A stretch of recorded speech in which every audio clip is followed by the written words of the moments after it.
আজকে যে কুয়াশাটা, দুর্দান্ত কুয়াশা, এই কুয়াশায় 5 মিটার দূরেও দেখতে পাইনি, বা 5 ফিট 5 মিটার এরকমই হবে, দেখতে পাইনি। কিন্তু এই কুয়াশায় অনেক ফসলাদি ক্ষতি হচ্ছে, যা মানুষ কি করবে জানি না। তবে এটা আমাদের হয়তো কুয়াশাটা, এর আগেও দেখছি কুয়াশা, কিন্তু এত কুয়াশা দেখিনি।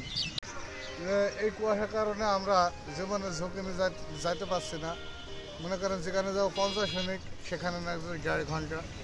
যাত্রী ভোগান্তি হয়েছে, আমাদের কষ্ট হয়েছে, বুঝলেন।